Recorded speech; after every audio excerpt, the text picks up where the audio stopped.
depressão pós-parto é a principal complicação obstétrica não diagnosticada e pode afetar 1 em cada 5 mulheres. Nesta reportagem especial de 2 episódios, fazemos um retrato cru da depressão pós-parto. São relatos que podem impressionar os espectadores mais sensíveis na voz de 3 mulheres sem medo de contar como foi viver entre a luz e a escuridão. De fato, eu estava morrendo por dentro, assim. Eu estava maquiada, mas eu estava morta por dentro. Um buraco negro, que sem fundo absolutamente nenhum, completamente escuro, em que eu tinha vergonha de mostrar. Houve noites em que eu pensei, o que é que eu fui fazer à minha vida? Mas isto aconteceu-me com os 3. E eu acho que é super natural e eu acho que é saudável nós normalizarmos isto. Ou seja, a maternidade não é sempre a melhor coisa que nos aconteceu.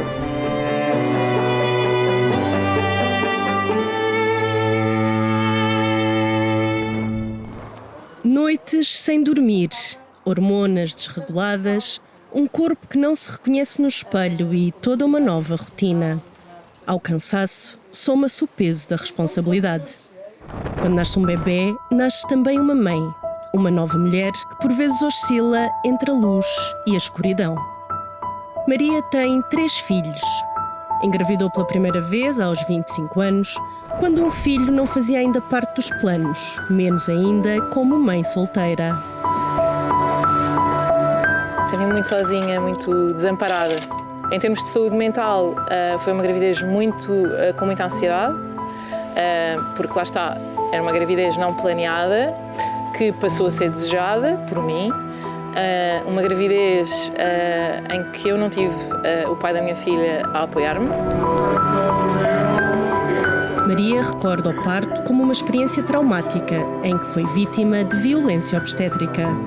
Apesar de contar com o apoio dos pais, não estava de todo preparada para o que ia enfrentar. Eu costumo dizer que o meu primeiro parto foi uma coisa que me fizeram, não foi uma coisa que eu fiz. Neste pós-parto, acho que houve muitas variáveis. Houve uma variável de eu estar sozinha, houve uma variável de eu não estar minimamente preparada para o que aí vinha. É uma montanha russa de emoções mesmo. Então, acho que também teve muito uma vertente de achismos. Qualquer pessoa, até no supermercado, nos dá os seus 500 sobre a forma como nós tratamos o nosso bebê. Mas havia toda uma recuperação física, não me consegui sentar nas primeiras 2 semanas. Não é? Eu sentia-me mutilada. O amor avassalador e incondicional que tanto se apregoa também não se fez sentir de imediato. Em vez de descanso, as noites eram sinónimo de pesadelo e de choro. Aquele bebê nós não conhecemos de parte nenhuma. Para mim, o amor não veio imediatamente. É uma relação que, como qualquer outra, teve que ser construída. Eu não conseguia dormir, então também entrei numa espiral e chorava muito. Tinha uma grande necessidade de chorar. Eu normalmente não tenho muita, mas chorava e nem sei bem porquê. Mas o que distingue os chamados baby blues da depressão pós-parto? Já é a doença, não é só estar triste.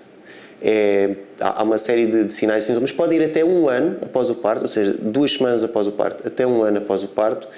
E já há outros sintomas, ao que nós dizemos que é a anedonia, perda de prazer em coisas que eram corriqueiras, um cansaço extremo além do cansaço normal, a perda de vontade. E depois há outras questões emocionais que são mais típicas da depressão pós-parto. É a depressão na mesma, tem as características da outra depressão, mas depois tem pequenas questões que têm a ver com o período pós-parto, e há uma dificuldade na ligação e em criar ligações emocionais com o bebê. 3 meses passaram e as crises de choro eram ainda uma constante. Foi então que Maria resolveu procurar ajuda médica. Porque o psiquiatra perguntou se havia ideais de morte, e eu lembro-me que sim, que houve uma vez em que eu, ou seja, não fantasiei sobre isso, mas pus em cima da mesa, isto seria muito mais fácil se eu não existisse e acabou. Mas não fez qualquer tratamento, enterrou o assunto e simplesmente seguiu em frente.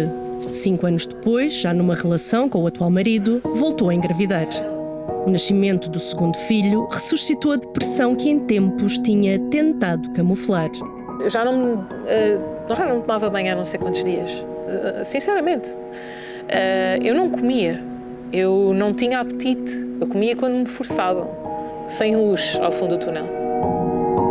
Duarte chorava noite e dia.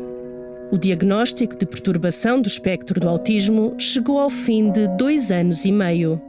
Com 1 mês, ficou sem voz, de gritar. Ele não estava bem ao colo, ele não estava bem no berço, não estava bem na alcova, não estava bem no pano, não estava bem se o pousássemos, não estava bem se nós pegássemos nele, não estava bem a comer, não dormia. Quando ele chegava ao ponto de exaustão, o cérebro dele desligava e ele fazia ciclos de 20 minutos. Esmagada pela culpa e atormentada pela sensação de estar a falhar, foi o marido que teve de assumir o papel de pai e de mãe. E eu sempre a sentir-me, mais uma vez, a falhar. Mais uma vez um encargo, mais uma vez um fardo para as outras pessoas. Ele está a passar por isto porque eu não estou a ser capaz.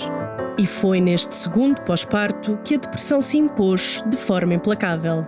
Estou a ser o problema de toda a gente e, portanto, eu resolveria o problema de toda a gente se eu me atirasse da janela. Este pós-parto foi a maior travessia que eu tive que fazer. Uma travessia que a levou a procurar ajuda para a depressão que já se tinha instalado com o nascimento da primeira filha. Foi aí que começou a surgir muita coisa do primeiro pós-parto. Comecei a perceber que não era tudo daquele pós-parto, que eu estava a viver os 2 pós-partos num. Uma situação que nada tem de rara. Também Carolina passou por um processo semelhante.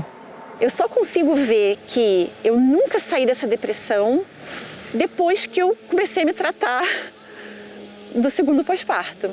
Eu ainda sinto a sensação, sabe, da angústia e do sufocamento que eu vivi naquela altura. Carolina morava ainda no Rio de Janeiro quando engravidou da primeira filha. Apesar de ter sido planeada, foi apanhada de surpresa por todas as mudanças impostas pela gravidez. É uma mudança muito grande de identidade mesmo, né? A gente precisa assumir um papel de responsabilidade pela criação de um ser. Eu estava muito pouco conectada com a minha filha, já na gravidez, sabe? Então, acho que tudo isso acaba desencadeando um processo de adaptação mais difícil depois que o bebê nasce, né?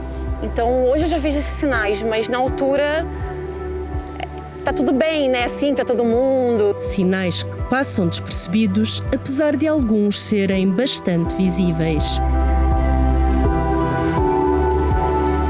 Saiba quais foram os sinais da depressão em que ninguém reparou e conheça ainda a história de Teresa, para ver na segunda parte desta reportagem.